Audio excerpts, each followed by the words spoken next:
We're preparing it. We've started with our onions. We are frying them until they are golden brown. When they turn golden brown, you're adding your tomatoes.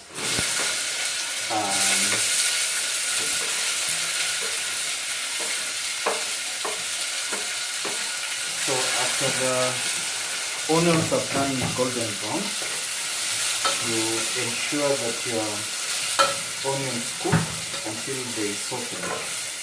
I prefer cooking this under some low heat until it becomes soft, and we crush this. So as you can see, our tomatoes are getting well cooked.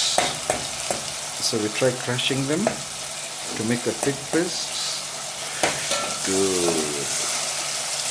Good.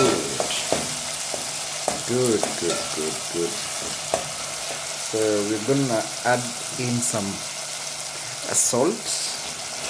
Now they say salt adds taste. My assistant is pouring all these in. Just some little salt. Huh?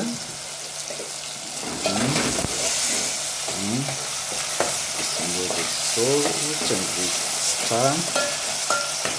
We're stirring. As you can see, the tomato is well cooked. It's so soft.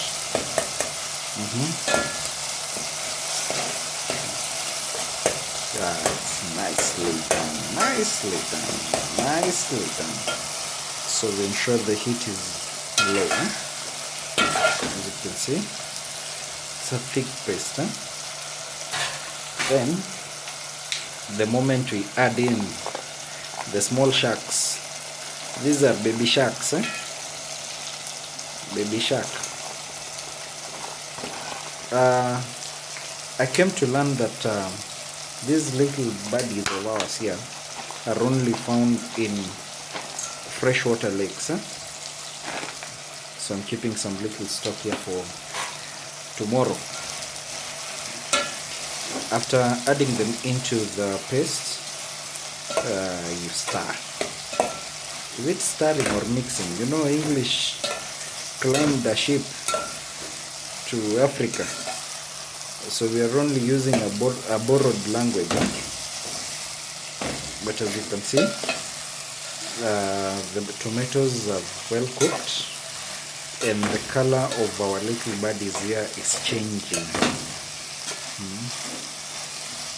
So some can serve it as a wet fry, but as a man who loves ugali, I'll add in some little water for some soup. Wanasema supu inamaliza ugali. Don't think it is enough. I should cook it all. So you have to mix it up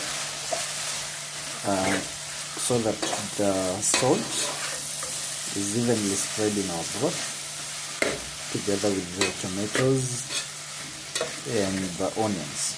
So as you can see, see our final product. So the reason I've not added in water yet is to ensure that our mix of the tomato, the onions and the salt gets to all our small buddies, the baby sharks. As I said earlier, you can serve this right away as a wet fry. But for ugali lovers, we should add in some little soup. We don't pour in a lot of water. Just some little water. Just some little water. Now we can increase the fire. The heat. English, jamin. As you can see, the soup is doing some magic here. It's thickening, and at the end of the cooking, this soup will turn thicker. I'm salivating. I can't wait to have this on the table. I can cook this and send it to your location. You only need to make an order. For the ugali, you can do it on your own. But I can have this fried and a parcel to your location. If you want it fried and sold to you, well and good. If you want it cooked to stew like this, still I can do it. So you can see the soup is turning so thick. So thick. Yeah. So at this point I can turn off the fire and have this wait for our ugali. Thank you guys for watching.